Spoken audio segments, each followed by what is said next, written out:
నమస్తే, welcome to news Khan. నేను రాజశేఖర్. ప్రధానంగా వివిధ వార్తాపత్రికలోని ప్రధాన ముఖ్యాంశాలు ఒకసారి చూద్దాం. ముందుగా ఈనాడు వెళ్దాం. ఈనాడుకు సంబంధించి ఈనాడులో చూసుకుంటే కనుక ప్రధాన హెడ్లైన్గా మనకి రాష్ట్రంకు సంబంధించి రాహుల్ పోటీ అంటూ కూడా ప్రధానమైనటువంటి వార్తగా ఇప్పుడు చర్చనీయాంశంగా మారినటువంటి వార్త కనిపిస్తూ ఉంది. సో ఖమ్మం లేదా భువనగిరి స్థానంలో పోటీ చేసేందుకు రాహుల్ గాంధీ సిద్ధంగా ఉన్నారు. ఆ విధంగా కార్యాచరణ ఉన్నట్లు మనకు వార్త కనిపిస్తూ ఉంది. అలాగే ఎల్ఆర్ఎస్కు సంబంధించి దరఖాస్తులు పరిష్కరించాలని సీఎం ఆదేశం అంటూ ఒక వార్త హైలైట్ అవుతుంది.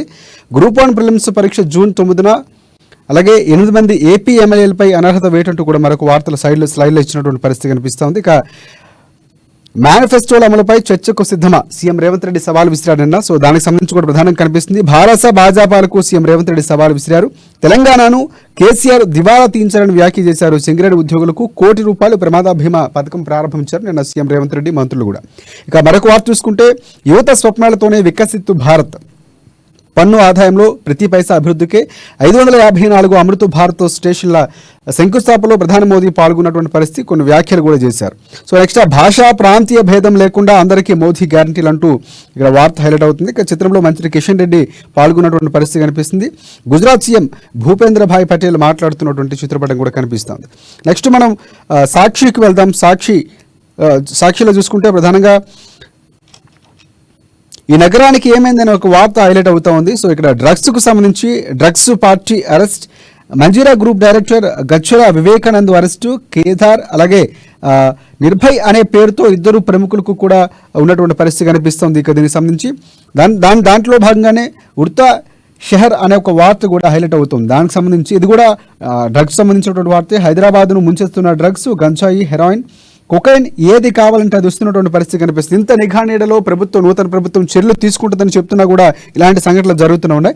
సింగరేణి కార్మికులకు ₹1,00,00,000 ప్రమాద బీమా అనేది వార్త హైలైట్ అవుతుంది. చిత్రపటంలో మంత్రులు, సీఎం రేవంత్ రెడ్డి అందరూ కూడా కనిపిస్తున్నటువంటి పరిస్థితి.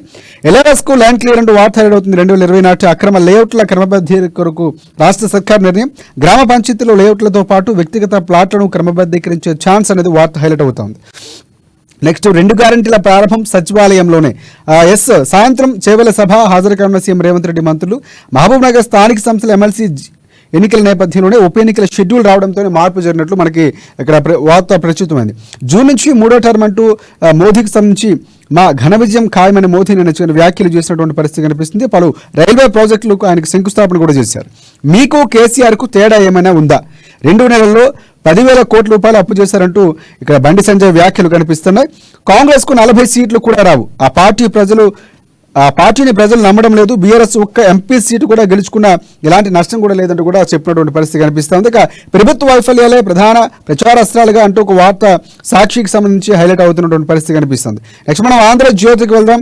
ఆంధ్రజ్యోతిలో చూసుకుంటే ప్రధానంగా మొదటి పేపర్లో మనకి హెడ్లైన్ కనిపిస్తూ ఉంది. హామీలపై చర్చిద్దామనే ఒక వార్త హైలైట్ అవుతా ఉంది. సో సీఎం రేవంత్ రెడ్డి సవాల్ ఇస్తాడు, స్వీకరిస్తారు లేదా దాని గురించి తర్వాత మాట్లాడదాం. ప్రధానంగా బీఆర్ఎస్ బీజేపీ నేతలకు సీఎం సవాల్ ఇస్తున్నటువంటి పరిస్థితి కనిపిస్తుంది. జూన్ 9న గ్రూప్ 1 ప్రిలిమ్స్ అనేది వార్త హైలైట్ అవుతుంది. ఇక ఆంధ్రాకు ఆడను అంటూ హనుమవిహారీ చేసిన వ్యాఖ్యలకు సంబంధించి వార్త కూడా ఇక కనిపిస్తున్నటువంటి పరిస్థితి కనిపిస్తుంది. సో బీజేపీ నేత కుమారుడికి కొకైన్ పార్టీ అనే ఒక వార్త హైలైట్ అవుతా ఉంది. సో అలాగే రమణ దీక్షితులపై టీటీడీ వేటు వేసిందని ఒక వార్త. ఖమ్మం ఎంపీగా పోటీ చేస్తా అంటూ హనుమంతరావుకు సంబంధించి వార్త కూడా హైలైట్ అవుతున్నటువంటి పరిస్థితి కనిపిస్తుంది. పంకజ్ ఉదాస్ కనుమూసారు ఆయన ప్రముఖ గజల్ గాయకుడు. అలాగే దానికి సంబంధించి వార్త కూడా ఇక్కడ మనకి ఆంధ్రజ్యోతికి సంబంధించి కనిపిస్తున్నటువంటి పరిస్థితి కనిపిస్తుంది. నెక్స్ట్ మనం వెలుగు చూద్దాం. వెలుగులో ప్రధాన హెడ్లైన్గా 10 ఏళ్లలో 100 ఏళ్ల విధ్వంసం అంటూ ఒక వార్త హైలైట్ అవుతా ఉంది. సో నిన్న సీఎం రేవంత్ రెడ్డి వ్యాఖ్యలకు సంబంధించి హెడ్లైన్ ఇక్కడ వేసినటువంటి పరిస్థితి. కేసీఆర్ అని పరివారం అన్నింట్లో దోపిడీకి తెగబడ్డది, ఒక్కొక్కటిని అన్నింటినీ కూడా బయటకు తీస్తామని కూడా సీఎం రేవంత్ రెడ్డి వ్యాఖ్యలు చేశారు. చర్చకు సిద్ధమాట కూడా సవాల్ విసిరినటువంటి పరిస్థితి కనిపిస్తుంది. దాంట్లోనే సింగరేణి కార్మికులకు ₹1,00,00,000 బీమా కూడా సంబంధించినటువంటి పరిస్థితి వార్త కనిపిస్తోంది. సో 41,000 కోట్ల రూపాయలతో రైల్వే ప్రాజెక్టులను మోదీకి సంబంధించిన వార్త హైలైట్ అవుతుంది. 27 రాష్ట్రాల్లో 554 అమృత స్టేషన్ల పనులకు వర్చువల్గా ప్రధాని మోదీ శంకుస్థాపన చేశారు. స్థానిక సంస్కృతిని చాటిలా పునరుద్ధరణ పనులంటూ కూడా వార్త హైలైట్ అవుతుంది. కాజీపేట కోచ్ ఫ్యాక్టరీ ఇవ్వాలని వార్త. విభజన చట్టంలోని హామీ అమలుకు చేయాలంటూ కూడా భట్టి వ్యాఖ్యలు చేశారు. దానికి సంబంధించి వార్త కనిపిస్తుంది. దళిత బంధు డబ్బుల కోసం ఆందోళన అంటూ మరొక వార్త కనిపిస్తుంది. సో ఇక్కడ కరీంనగర్ కలెక్టరేట్ ముట్టడికి హుజూర్ నగర్ లబ్ధిదారులు అవుతున్నాం. సో ఇక్కడ గందరగోళం ఏర్పడినటువంటి పరిస్థితి కనిపిస్తుంది. గత ప్రభుత్వం సగం పైసలు ఇచ్చిందని కూడా ఆందోళన వ్యక్తం చేశారు. బతికినోళ్ళు చనిపోయారని రైతు బీమా పైసలు కొట్టేసిన ఒక వార్త హైలైట్ కనిపిస్తుంది. ఇక చిత్రంలో ఏఈఓ శ్రీశైలం సంబంధించినటువంటి ఎవరైతే ఉన్నారో ఆయనకి వేసినటువంటి పరిస్థితి కనిపిస్తుంది. 2 గ్యారంటీలు అమలు ఇయాల్టి నుంచే అనే ఒక వార్త హైలైట్ అవుతుంది. ఇందులో ప్రధానంగా ఇందిరాగాంధీ ఫోటో కూడా వేసినటువంటి పరిస్థితి. 200 యూనిట్ల లోపు ఉచిత విద్యుత్కు 54.70 లక్షల మంది గుర్తింపు అనేది వార్త హైలైట్ అవుతుంది. అలాగే మార్చి 31లోగా లేఅవుట్ల రెగ్యులరైజ్ అనే వార్త హైలైట్ అవుతుంది. 2020లో ఎల్ఆర్ఎస్కు సంబంధించి అప్లై చేసుకున్న వాళ్ళకు ప్రయోజనం ఉండే అవకాశం ఉందంటూ కూడా స్పష్టంగా వార్త ఇక్కడ కనిపిస్తుంది. రేపటి నుంచి ఇంటర్ ఎగ్జామ్స్ అనేది వార్త హైలైట్ అవుతుంది. అలాగే హెల్త్ సిటీ, టిమ్స్, నిమ్స్ లోన్లకు బ్రేక్ పడింది అనే వార్త హైలైట్ అవుతున్నట్టు. సో మొత్తానికి ఇది వార్తా పత్రికలకు సంబంధించిన ప్రధానమైనటువంటి ముఖ్యాంశాలు. సో వీటిపై చర్చించేందుకు ప్రముఖ సీనియర్ జర్నలిస్ట్ అలాగే మా బ్యూరో చీఫ్ కృష్ణమూర్తి గారు మనకు అందుబాటులో ఉంటారు. సో కృష్ణమూర్తి గారు నమస్తే. ప్రధానంగా మనం నిన్న సీఎం రేవంత్ రెడ్డికి సంబంధించి ఏదైతే వర్చువల్గా ₹1 ఆయన ప్రారంభించినటువంటి పరిస్థితి కనిపిస్తుంది సింగరేణి కార్మికులకి. సో ఇక్కడ ఈ నేపథ్యంలో కొన్ని వ్యాఖ్యలు చేశారు. బీజేపీ పార్టీకి, బీఆర్ఎస్ పార్టీకి సవాల్కు సిద్ధమని కూడా కొన్ని వ్యాఖ్యలు చేస్తూ అభివృద్ధిపై చర్చించడానికి సిద్ధమని కూడా వ్యాఖ్యలు చేశారు. సో దీన్ని స్వీకరించే అవకాశాలు కనిపిస్తున్నాయి. ఇప్పుడు సీఎం రేవంత్ రెడ్డి సవాళ్ళకు సంబంధించి ఏ విధంగా చూడొచ్చు అంటారు?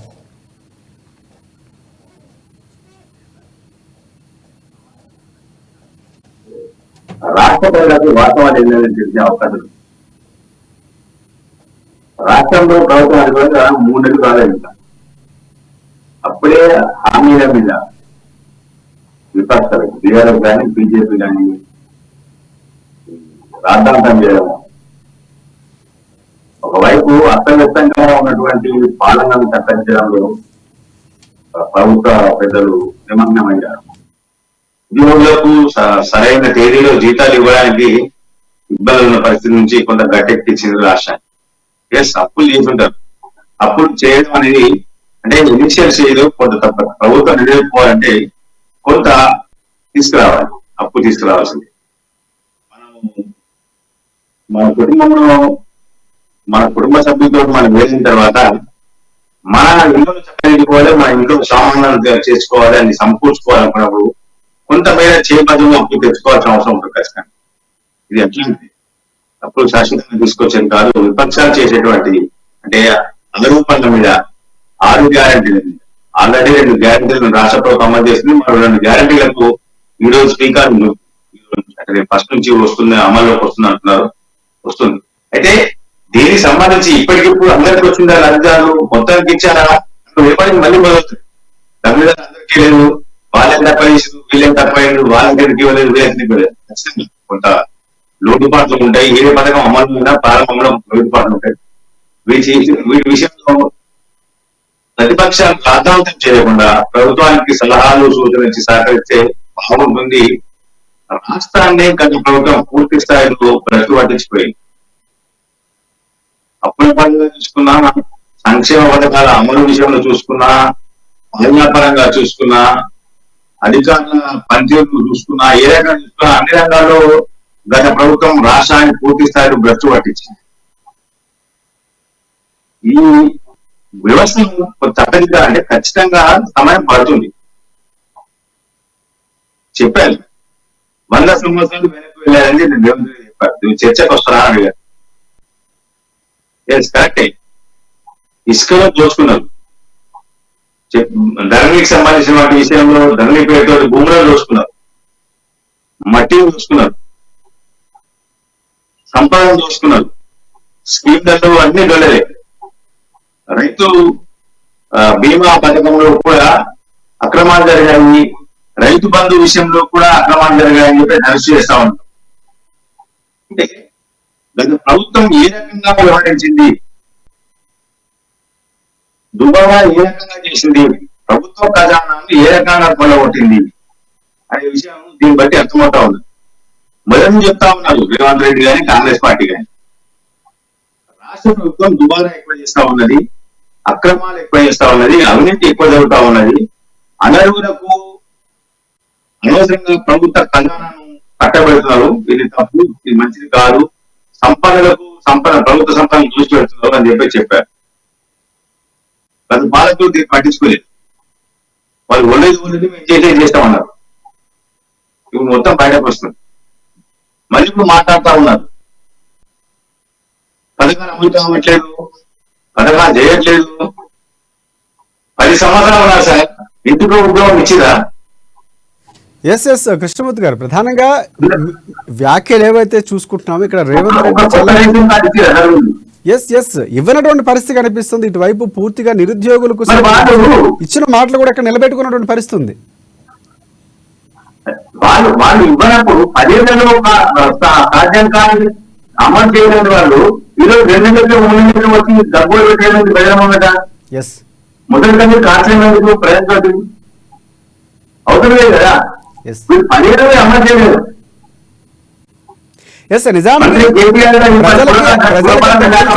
ప్రజా తీర్పులో కాంగ్రెస్ పార్టీకి పట్టం కూడా కట్టేవారు కాదు. ఈ రోజు కాంగ్రెస్ పార్టీని ఆదరిస్తున్నారంటే బీఆర్ఎస్ పార్టీ చేయాల్సినటువంటి అభివృద్ధి కార్యక్రమాలు ఇచ్చిన మాట నిలబెట్టుకోలేదు కాబట్టి పార్టీ మార్చాల్సినటువంటి పరిస్థితి వచ్చింది ప్రజలకి.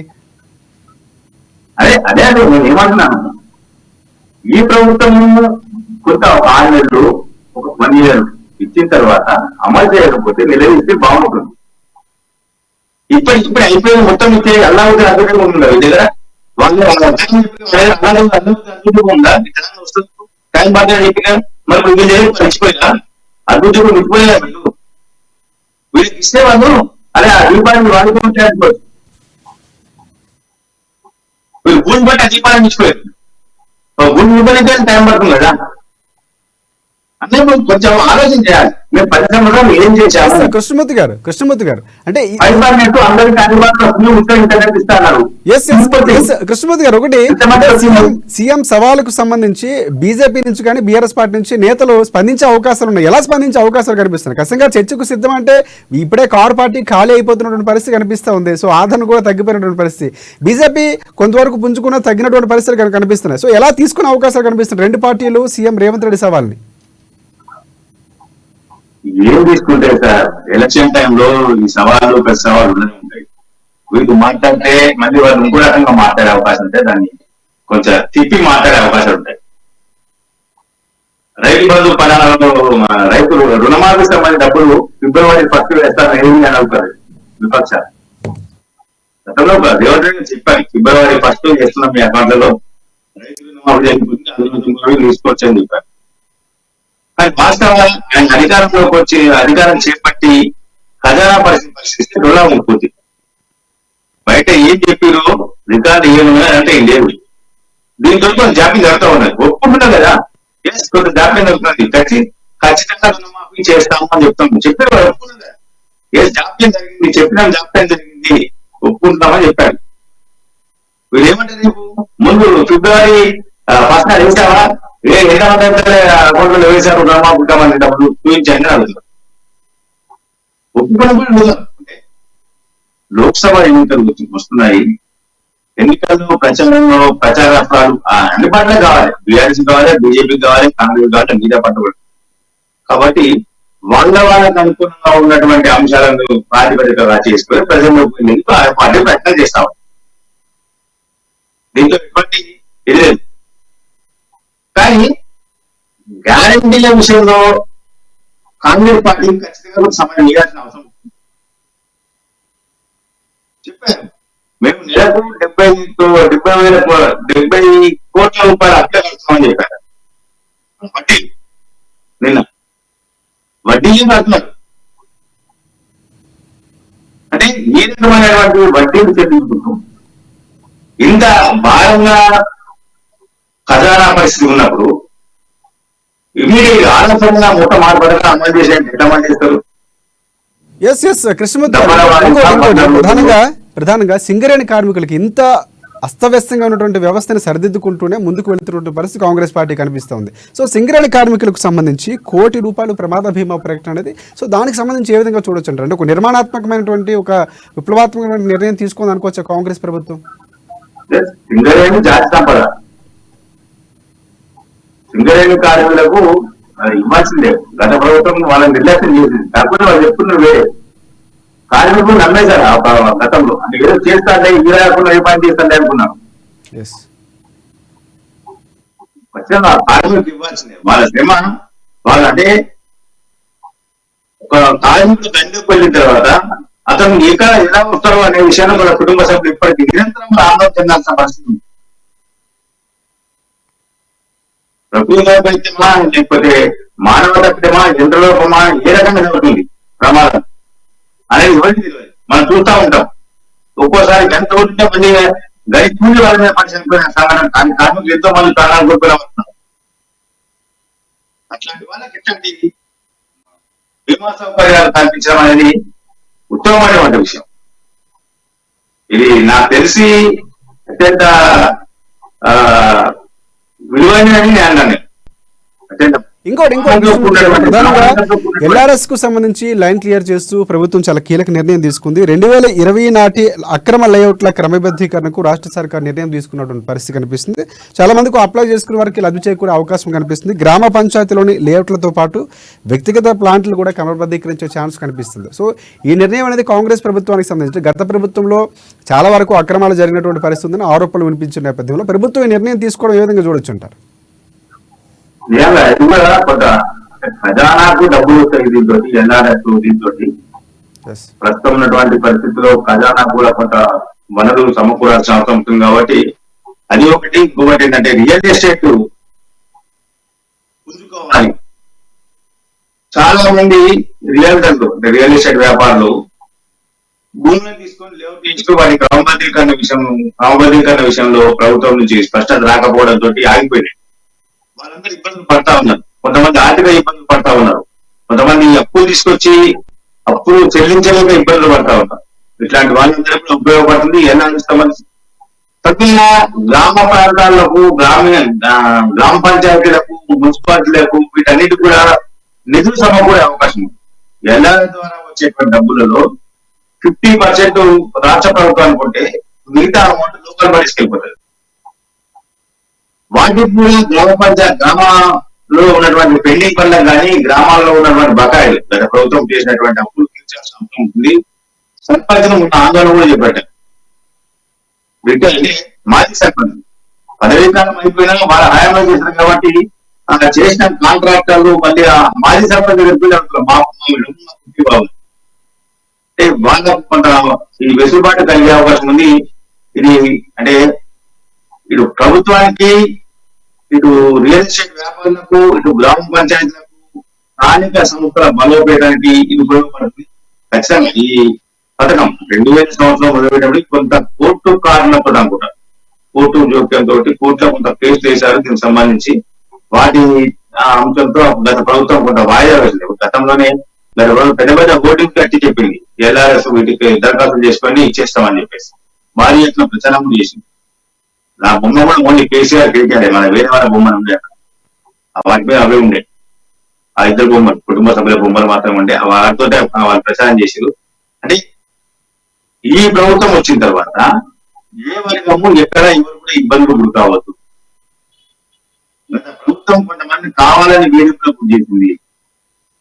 కావాలని కొన్ని విషయాల్లో కక్ష సాధింపు ధోరణికి వెళ్ళింది, మొండిగా వెళ్ళింది.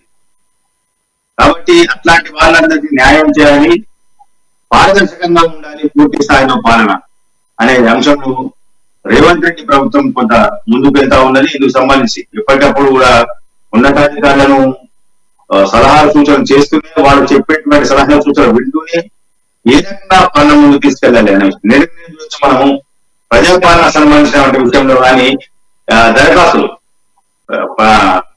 ప్రజాభవన్లో వచ్చినటువంటి దరఖాస్తు విషయం కానీ మిగతా దరఖాస్తు విషయం కూడా ఎక్కడ కూడా అధికారులు జాప్యం చేసి ఇప్పటివరకు పరిష్కరించండి, ఆన్లైన్ లో ఉంచాలని చెప్పి చెప్పారు. అంటే ఈ రకమైన వాటి అంటే ఎవరు కూడా ప్రభుత్వం మాకు అన్యాయం చేస్తుంది, ఈ ప్రభుత్వంలో మాకు పనులు జరగట్లేదు, మా సమస్యలు పరిష్కరించేందుకు ఎవరు లేరు, మార్గాలు లేవు, మాకు ఎవరు పట్టించుకోవట్లేదు అని అనుకోవాలనే ఉద్దేశంతో ఈ ప్రభుత్వం పనిచేస్తుంది. కాబట్టి రైట్ ఇంకోటి ప్రభుత్వం చాలా వేగంగా ముందుకు వెళ్తున్నటువంటి పరిస్థితి కనిపిస్తుంది. ఇటువైపు పార్లమెంట్ ఎన్నికలు కూడా అదే స్థాయిలో సమాయత్తం అవుతున్నటువంటి పరిస్థితి కనిపిస్తుంది. ప్రధానంగా కాంగ్రెస్ పార్టీ ఇచ్చినటువంటి 100 రోజుల్లోనే 6 గ్యారంటీలకు సంబంధించి కార్యాచరణ రూపొందిస్తుంది. 2 గ్యారంటీలు ప్రారంభించబోతుంది. ఇది కూడా సచివాలయం నుంచి ప్రారంభం. అంటే మనం సాధారణంగా ముందు నుంచి అనుకుంటున్నటువంటి చేవెల సభలో ప్రకటించే అవకాశం ఉంది. ప్రియాంక గాంధీ వస్తారనుకున్నారు. కొన్ని కారణాల వల్ల ఆమె వాయిదా పడినటువంటి పరిస్థితి కనిపిస్తుంది. ఆమె రాలేకపోయిన తర్వాత వర్చువల్ గా ప్రారంభిస్తారనుకున్నారు. సో సచివాలయంలో ప్రారంభించడానికి స్థానిక సంస్థలు మహబూబ్ నగర్ సంబంధించి షెడ్యూల్ రావటం అనేది ఉప ఎన్నికలకు సంబంధించి సో పూర్తి స్థాయిలో ఇది అంటే కాంగ్రెస్ పార్టీ విధానం చూసుకుంటే కనుక అంటే ప్రారంభించాల్సిన సమయానికి ఎలా అయినా ఖచ్చితంగా ప్రజలకు గ్యారంటీలు అమలు చేస్తామనేది మనకి అర్థమవుతున్నటువంటి విషయం అనుకోవచ్చు మనం. అంటే ఆరాధ్య సరంగా అంటే ఎలక్షన్ కమిషన్ ఎమ్మెల్సీ నోటిఫికేషన్ జారీ చేసింది. ఒకే ఒక ఎమ్మెల్సీ మహబూబ్ నగర్ లో ఎమ్మెల్సీ ఎన్నిక కాబోతుంది.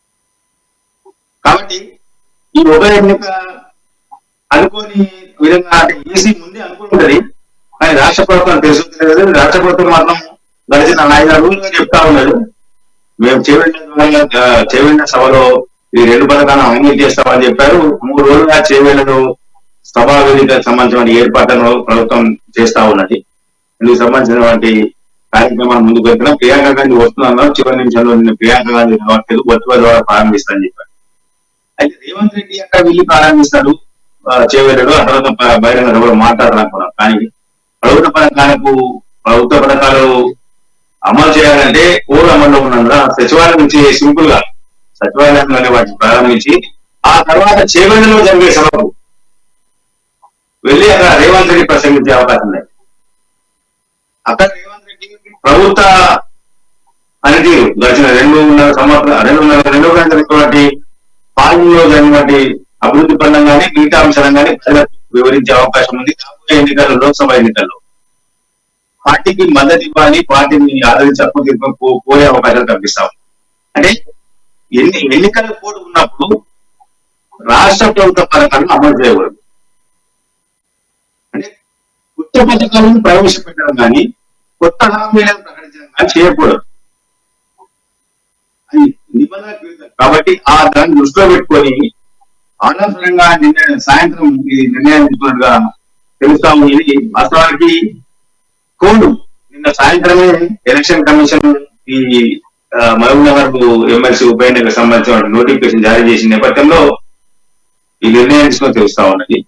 ఏది ఏమైనా ప్రజలకు 2 హామీలను అమలు చేయాలని నిర్ణయించింది. 2 హామీలు అవసరమైతే వాయిదా వేసిన అవకాశం ఉంది. ఇప్పుడు కాదు, ఎందుకంటే కోడ్ వచ్చింది మేమేం చేయాలని చెప్పచ్చు. కానీ ఆ రకంగా వినకుండా ప్రజలకు చెప్పిన మాట ఏదైతే ఇప్పటికే జాప్యమైందని చెప్పేసి విపక్షాలు ఆరోపిస్తా ఉన్నాయో వాటిని మనం ఎందుకు నిజం చేయాలి, మళ్ళీ జాప్యం చేసే విధంగా అనే ఉద్దేశంతో రాష్ట్ర ప్రభుత్వం సింపుల్ గా ఈ కార్యక్రమాలను అమలు చేసేందుకు శ్రీకారం చుడుతుంది. ఇందులో భాగంగానే ఈరోజు సచివాలయంలో మంత్రులు మిగతా అధికారులతో కలిసి రేవంత్ రెడ్డి 2 పథకాలను ప్రారంభించారు.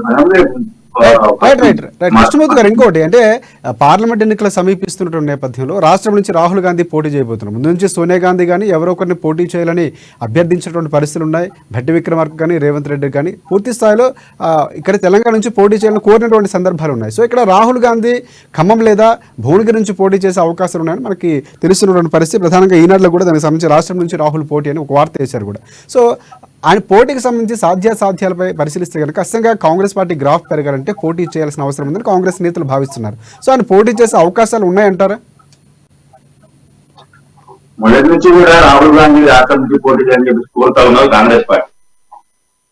కాంగ్రెస్ పార్టీ అధికారంలోకి వచ్చిన తొలి రోజు నుంచి చెప్తా ఉన్నారు, లోక్సభలో సత్తా చాటుతాం, ఖచ్చితంగా తెలంగాణ సోనియా గాంధీ గాని రాహుల్ గాంధీ గారి పోటీ చేస్తారని చెప్పారు. కానీ సోనియా గాంధీ మొన్న రంజన్కు రాజస్థాన్ నుంచి నామినేషన్ వేసి ఎంపికయ్యారు. కాబట్టి ఇప్పుడు రాహుల్ గాంధీ పోటీ చేసే అవకాశం ఏం చేస్తున్నారు. తాజా ఉప ముఖ్యమంత్రి బట్టి విక్రమార్క చేసిన ప్రకటన చూస్తా ఉంటే రాహుల్ గాంధీ తెలంగాణ నుంచి పోటీ చేసే అవకాశాలు కొంచెం ఎక్కువగా కనబడుతుంది.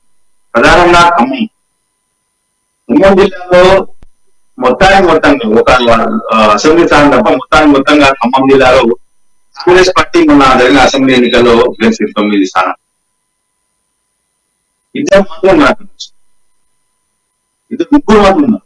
కొమ్మరేటి శ్రీనివాస్ రెడ్డి, తర్వాత బట్టి విక్రమార్క, నాయకులు 3 ఉన్నారు. అయితే ఈ మంత్రులతో పాటు అక్కడ కాంగ్రెస్ పార్టీ మొదటి నుంచి బలంగా ఉంది. మొన్న రాజ్యసభకు రేణుకా చౌదరి ఎంపికయ్యారు. ఆవిడ కూడా ఖమ్మం నుంచి గతంలో ఎంపీగా ప్రాతినిధ్యం వహించారు. ఖమ్మంలో మరి ఉంది. అంటే ఈ రకంగా చూస్తా ఉంటే భువనగిరి కన్నా ఖమ్మం చాలా సురక్షితమైన ప్రాంతం. రాహుల్ గాంధీ పోటీ చేసి సుధాకర్ వీలుంటుంది ఖమ్మం ప్రాంతం. కాబట్టి అంటే భువనగిరి అంటే మల్టిపుల్ ఛాన్స్ ఇచ్చి ఉంటారు. భువనగిరి నుంచి పోటీ చేస్తే కోమారెడ్డి బ్రదర్స్ అండ్ నల్గొండ సంబంధించిన నాయకుల మీద కొంత గెలుపు బాధ్యత ఎక్కువగా ఉంటుంది.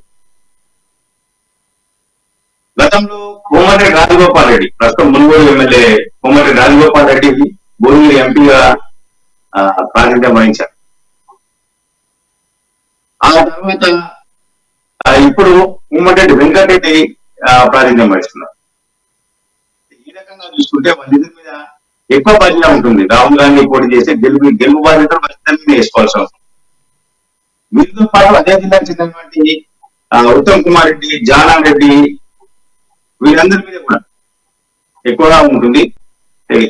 భువనగిరి కన్నా ఖమ్మం చాలా సురక్షితమైన ప్రాంతము. ఖమ్మం నుంచి పోటీ చేయండి ఇవాళ ఇటు తెలంగాణతో పాటు అటు ఆంధ్రప్రదేశ్, పక్కన ఛత్తీస్గఢ్, ఈ 3 రాష్ట్రాలుగా అంటే రాహుల్ గాంధీ పోటీ చేసింది కాబట్టి జాతీయ నాయకత్వం మొత్తం కూడా ఖమ్మం కేంద్రంగా దృష్టి పెట్టే అవకాశం ఉంది. కాబట్టి 3 రాష్ట్రాలకు ఆ రాహుల్ గాంధీ పోటీ చేసే ప్రభావం 3 రాష్ట్రాల మీద పడే అవకాశం చూపిస్తా ఉంది. ఇక ప్రధానంగా కృష్ణమూర్తి గారు, అంటే మోదీ నిన్న వర్చువల్ గా కొన్ని ప్రారంభించినటువంటి పరిస్థితి కనిపిస్తుంది. అంటే వికసిత స్వప్నాలతోనే, యువత స్వప్నాలతోనే వికసిత భారత్ సాధ్యమవుతుందని నేను చెప్తున్నటువంటి పరిస్థితి కనిపిస్తుంది. వికసిత భారత్కి సంబంధించి పూర్తి స్థాయిలో మోదీ ప్రభుత్వం మళ్ళీ రాబోతున్నామని చెప్తున్నటువంటి పరిస్థితి కనిపిస్తుంది. నిన్న చూసుకుంటే 554 అమృత్ భారత్ స్టేషన్ల శంకుస్థాపనలో ప్రధాని మోడీ వర్చువల్ గా పాల్గొన్నటువంటి పరిస్థితి కనిపిస్తుంది.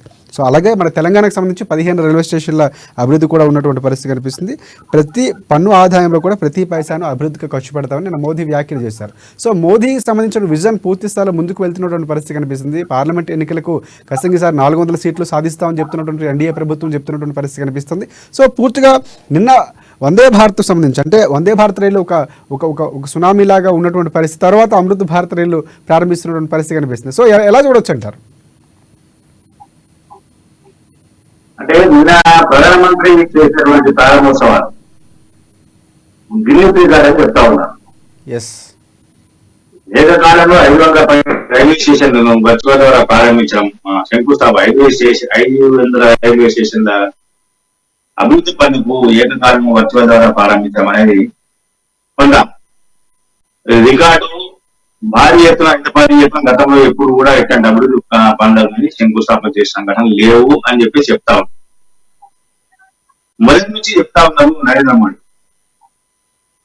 ప్రతి పైసాకు నేను బాధ్యతగా ఉంటాను, మీరు కట్టే ప్రతి పైసాకు నేను లెక్కలు చెప్తానని చెప్తా ఉన్నారు. ఆ కోణంలోనే ప్రయత్నం చేస్తా ఉన్నారు. అందుకు సంబంధించినటువంటి అనేక కార్యక్రమాలు చేపట్టారు. 10 సంవత్సరాలుగా మోడీ ప్రభుత్వంలో జరిగినటువంటి కుంభకోణం అంటూ విపక్షాలు చెప్పే మనం కాదు, ప్రజలు కాదు, విపక్ష నాయకులు ఆరోపణ చేసిన మోడీ మీద. మోడీ ఇచ్చన్నాడు, అట్లన్నాడు, ఇదంటాడు, అదంటాడు, ఇది చేశాడు. కానీ ఫలానా స్కీమ్లో ఫలానా డబ్బులు ఇంతకైనా రాజపై కుంభకోణం జరిగిందని ఎవరు చెప్పట్లేదు. మోడీ మీద కాదు, మోడీ ప్రభుత్వం మంత్రుల మీద కూడా ఎవరు చెప్పేదాన్ని సాధించారు. గతంలో మాకు ఎన్నో ప్రభుత్వాలు వచ్చాయి, అన్ని ప్రభుత్వాల్లో ఎంతో కొంత ఆరోపణలు వచ్చాయి, అవినీతి ఆరోపణలు. వాటిపై బిజినెస్ ఎంక్వైరీ, పార్లమెంట్ పార్టీ కమిటీలు, పార్లమెంట్ సబ్ కమిటీ అని చెప్పేసి ఎన్నో రకాలు చేశారు. హౌస్ కమిటీలు వీటికి సంబంధించి ఎన్నో చేశారు విచారణ కోసం అని. కానీ 10 సంవత్సరాల్లో ఎక్కడ ఇలాంటి అవినీతి లేకుండా జరుగుతూ ఉన్నారు పాలన. కాబట్టి మరోసారి మోడీని ప్రజలు ఆదరిస్తారో అప్పుడు చేసుకుంటే ఆయన చెప్తా ఉన్నారు. ఆయన చెప్పి 400 సీట్లు ఖచ్చితంగా మేము గెలుచుకుంటాము, ఖచ్చితంగా మేము అధికారంలోకి వస్తామని చెప్పేసి ఆయన మరోసారి డిమాండ్ వ్యక్తం చేశారు. ఇప్పుడు కూడా తాజాగా మన సర్వం వస్తా ఉన్నాయి. ప్రపంచవ్యాప్తంగా ఆదాయం కలిగిన నాయకులు ఎవరంటే నరేంద్ర మోడీ. మన దేశవ్యాప్తంగా కాదు, ప్రపంచవ్యాప్తంగా. ప్రపంచంలో దేశాధినేతలు అందరి పేర్లు తీసుకుంటే అందులో ఎవరికి ఓటు వేస్తారంటే మొదటి ఓటు నరేంద్ర మోడీ, తర్వాత ఓటు వేసుకుంటా ఉన్నారు వాళ్ళ సంబంధించిన. అంటే ఈ రకంగా చూస్తా ఉంటే దేశాన్ని ఒక ప్రపంచంలోనే ఉన్నత శిఖరంలో నిలబెట్టాలి అనుకున్నటువంటి తపన కలిగిన నాయకుడు నరేంద్ర మోడీ. అందుకే ఆయనకు ప్రజలు ఆ రకంగా విశ్వవిస్తున్నారు, ఆ రకంగా మద్దతిస్తున్నారు. ఏం చెప్పినా, ఏం చేసినా, ఆయన ఏం చెప్పినా అది ఖచ్చితంగా ఆచరణ చూపిస్తా ఉన్నారు. కరోనా సమయంలో సహకరించండి అని అంటే నష్టపోయినా సహకరించారు. కాబట్టి నిన్న రామమందిరం విషయంలో ఆయన దీపాలు వెలిగించండి ఇంకే చెప్పారు. ఖచ్చితంగా చేసి తీరారు. అంటే నరేంద్ర మోడీ చెప్తే దాంట్లో ఏదో ఒకటి ఉంటుంది పరమాత్మ. కృష్ణమూర్తి గారు ఇంకోటి ప్రధానంగా నరేంద్ర మోదీ చరిష్మా అనేది ఆ గ్రాఫ్ ఏదైతే ఉందో ఆ మార్కు తెలంగాణలో ప్రభావం ఎంతవరకు ఉండే అవకాశం కనిపిస్తుంది. సో ఇక ఈ నేపథ్యంలోనే మోదీ మార్కుకు సంబంధించి లేకపోతే మోదీ అభివృద్ధి కార్యక్రమాలకు సంబంధించి నిన్న ప్రధానంగా బీజేపీకి సంబంధించి కాంగ్రెస్ ఎవరైతే పార్టీకి సంబంధించి కొన్ని వ్యాఖ్యలు కూడా చేసినటువంటి పరిస్థితి. కిషన్ రెడ్డి 40 సీట్లు కూడా రావు కాంగ్రెస్ పార్టీకి అని కొన్ని వ్యాఖ్యలు చేస్తారు. అలాగే బండి సంజయ్కి సంబంధించి మీకు కేసీఆర్కు పెద్దగా తేడా ఏముంది, మీరు కూడా ఇప్పటికే 2 నెలల్లోనే 10,000 కోట్ల రూపాయలు అప్పు చేశారు, ఎందుకంటే పెద్ద తేడా ఏమి ఉంటుందని కూడా కొన్ని వ్యాఖ్యలు కాంగ్రెస్ పార్టీ సంబంధించి చేసినటువంటి పరిస్థితి కనిపిస్తుంది. సో ఇప్పుడు మోదీ ప్రారంభిస్తున్నటువంటి అభివృద్ధి కార్యక్రమాలకు సంబంధించి కానీ లేకపోతే ఇప్పుడు చేస్తున్న వ్యాఖ్యలకు సంబంధించి కానీ ప్రభావం తెలంగాణ రాష్ట్రంపై ఎలా ఉండే అవకాశం కనిపిస్తుంది? పార్లమెంట్ ఎన్నికల్లో ఈసారి ప్రధానమైన పూర్తి కాంగ్రెస్ పార్టీకి బీజేపీకి ఉన్నటువంటి పరిస్థితి కనిపిస్తూ ఉంది. సో ఇది ఎలా ఉండబోతున్నాయి వ్యాఖ్యలకు సంబంధించి? ఇంకా రేపు ఎలక్షన్ ప్రచారంలో వ్యాఖ్యలు ఇంకా చాలా ఘాటుగా ఉండబోతున్నాయి. రాష్ట్రంలో జరిగేది ముఖాముఖి పోటీ. మొన్న అసెంబ్లీ ఎన్నికల్లో త్రిముఖ పోటీ ఉండేది, బీజేపీ, బీఆర్ఎస్, కాంగ్రెస్ అని. కానీ మొన్న ఎన్నికల్లో బీఆర్ఎస్ ఓడిపోయిందంటే ఆ పార్టీ పూర్తి స్థాయిలో సెక్యూర్ అయిపోయింది. ఇప్పుడు ఆ పార్టీ పైకి నిలిచే అవకాశాలు కనిపిస్తలేదు. లేపుదామన్న ఆలోచన కూడా ఆ నాయకత్వం లేదు, ఆ పార్టీ నాయకత్వం కూడా లేదు. పార్టీ లేపుదాము, కార్యకర్తలు మనోధైర్యాన్ని నింపుదామన్న ఆలోచన లేదు. ఎంపీ సీట్లకు పోటీ చేసిన కూడా అభ్యర్థులు తరవేయారు. ఓకే చేస్తారు, ఎవరో ఒకటి చేస్తారు, చేయడం కాదు. కానీ ఉత్సాహంగా చేసి గెలవాలి అనే తపనతో పోటీ చేసే వాళ్ళు ఇప్పుడు కరువయ్యారు. సిట్టింగ్ ఎంపీలు ఇప్పటికే చేయలేకపోయారు. ఒక పెద్దపల్లి వెంకటేష్ 2 నాగర్ కర్నాల్ రాములు గారు ఇద్దరు వాళ్ళు మేము పార్టీకి రాజీనామా చేస్తామని చెప్పేసి ఆయన వెంకటేష్ అయితే కాంగ్రెస్ పార్టీ చేరిపోయారు. ఆయన ఎంపీ పైన కూడా రాజీనామా చేసేది. రాములు గారు చెప్పారు, నేను పార్టీకి వెళ్ళినా నాకు ఆ పార్టీతో సంబంధం లేదు, నేను బీఆర్ఎస్ ఉండట్లేదు అని చెప్పారు.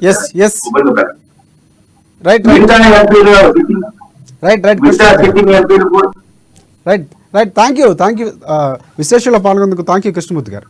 సో ఇవాల్టి న్యూస్ క్యాన్ వార్తల విశ్లేషణ, రేపటి వార్తలు విశ్లేషణలు రేపటి సంధించిన అంశాలతో న్యూస్ క్యాన్లో మళ్ళీ కలుసుకుందాం. అంతవరకు చూస్తూనే ఉండండి అమా న్యూస్, నిజం కోసం జనం కోసం.